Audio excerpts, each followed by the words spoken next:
పోర్నోగ్రఫీని పరిచయం చేసింది ఎవరు? అసలు ఎలా స్టార్ట్ అయింది? జాన్ క్లేలాండ్. ఈ మహానుభావుడే పోర్నోగ్రఫీని పరిచయం చేసిన వ్యక్తి.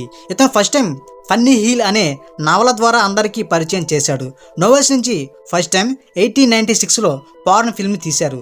ఆ మూవీ నేమ్ వచ్చేసి లే కౌచర్ డీలా marry. 1991 world wide web start అయిన తర్వాత ఇది ఇండస్ట్రీగా మారడానికి చాలా హెల్ప్ అయింది.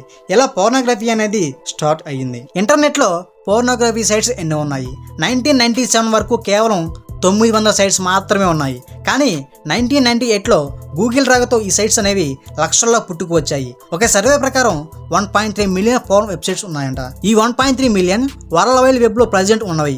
1998 నుంచి ఇప్పటి వరకు చూసుకుంటే 5 మిలియన్ వరకు వెబ్సైట్స్ ఉన్నాయంట. పోర్న్ ఇండస్ట్రీకి ఓనర్ ఎవరు? ఈ ఇండస్ట్రీకి ఓనర్ అంటూ ఎవరు ఉండరు. ఎవరికి వాళ్ళే ఓనర్స్. ఈ ఇండస్ట్రీ 2 కేటగిరీస్గా ఉంటాయి.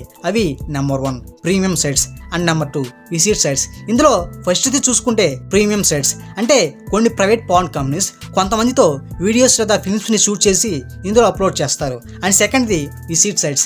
విజిట్ సైట్స్ అంటే వరల్డ్ వైడ్గా ఎవడైనా సరే అడల్ట్గా ఉన్న వీడియోని ఈ విజిట్ సైట్లో అప్లోడ్ చేయవచ్చు. పార్న్ సైట్స్ని ఎవరు మేనేజ్ చేస్తారు? ఇందులో కూడా 2 కేటగిరీస్ ఉన్నాయి. ఒకటి illegal sites, 2 legal sites. Illegal sites అంటే ఏ ప్లేస్ నుంచి ఎవరు ఎక్కడ నుంచి మేనేజ్ చేస్తున్నారో తెలియని సైట్స్ని ఇల్లీగల్ సైట్స్ అంటారు. ఇలాంటి ఇల్లీగల్ సైట్స్ని ఎలాంటి నోటీసులు ఇవ్వడం లేదా పర్మిషన్ తీసుకోకుండా బ్లాక్ చేసి బ్యాన్ చేయొచ్చు. కానీ బ్యాన్ చేసిన కొంత సమయంలోనే డొమైన్ నేమ్ చేంజ్ చేసి మళ్ళా వీడియోస్ అప్లోడ్ చేయడం చేస్తారు. వీళ్ళని కంట్రోల్ చేయడం చాలా కష్టం. అందుకనే పార్న్ సైట్స్ ఎక్కువైపోతున్నాయి. రెండవది లీగల్ సైట్స్. ఈ లీగల్ సైట్స్ అనేవి లైసెన్స్ తీసుకొని రన్ చేస్తారు. ఫర్ ఎగ్జాంపుల్గా ఇవి. ఇలా లైసెన్స్ తీసుకుని నడపడం వలన వీటిని ఎవరు బ్యాన్ చేయరు. పోర్నోగ్రఫీ మార్కెట్ వాల్యూ ఎంత తెలిస్తే మీరు ఖచ్చితంగా వావ్ అనాల్సిందే. 2019 global box office revenue $42.5 billion. అదే సంవత్సరం porn industry market value $35.17 billion. Porn స్టార్స్కి శాలరీస్ ఎలా ఉంటాయి? ఇక్కడ శాలరీస్ అనేది ఒక్కొక్కరికి ఒక్కోలా ఉంటుంది. మగాళ్ళ కన్నా ఆడవాళ్ళకి శాలరీస్ ఎక్కువ. వీళ్ళు సీన్స్కి మనీ తీసుకుంటారు. అంటే షూటింగ్లో ఎన్ని సీన్స్ ఉంటే అంత మనీ. సాదాసీదా మేల్ పార్న్ స్టార్ ఒక సీన్కి $500 నుంచి $600 ఇవ్వడం జరుగుతుంది. అదే ఫేమస్ మేల్ పార్న్ స్టార్ అయితే $1500 కన్నా ఎక్కువ $US తీసుకుంటారు. ఫీమేల్స్ దగ్గరికి వస్తే నార్మల్ ఫీమేల్ స్టార్ అయితే $100 నుంచి $800 తీసుకుంటారు. ఫేమస్ స్టార్ అయితే $2500 నుంచి $5000 తీసుకుంటారు. పార్న్ స్టార్స్ కి HIV వేరే హెల్త్ ప్రాబ్లమ్స్ ఎందుకని రావు? వీడియో లేదా ఫిల్మ్ ని షూట్ చేసే ముందు ఆ పార్న్ మీడియా డైరెక్టర్ ఆడిషన్స్ ని కండక్ట్ చేస్తాడు. ఆడిషన్స్ ఫినిష్ అయిన తర్వాత ఆడిషన్స్ లో సెలెక్ట్ అయిన పార్న్ స్టార్స్ కి కొన్ని టెస్ట్లు చేస్తారు. Like HIV, TB వగేరా వగేరా. ఆ టెస్ట్ లో నెగిటివ్ వస్తే నెక్స్ట్ స్టెప్ లోకి వెళ్తారు. ఒకవేళ ఆ టెస్ట్ లో పాజిటివ్ వస్తే ఆ పార్న్ స్టార్ ని రిజెక్ట్ చేస్తారు.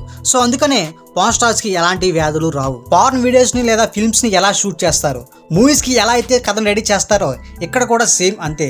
ఆ వీడియో లేదా ఫిల్మ్ యొక్క డైరెక్టర్ స్క్రిప్ట్ ని రెడీ చేసి ఆ స్టార్ కి ఇస్తాడు. ఆ స్క్రిప్ట్ లో ఎలా చేయాలి అని అంతా ఉంటుంది.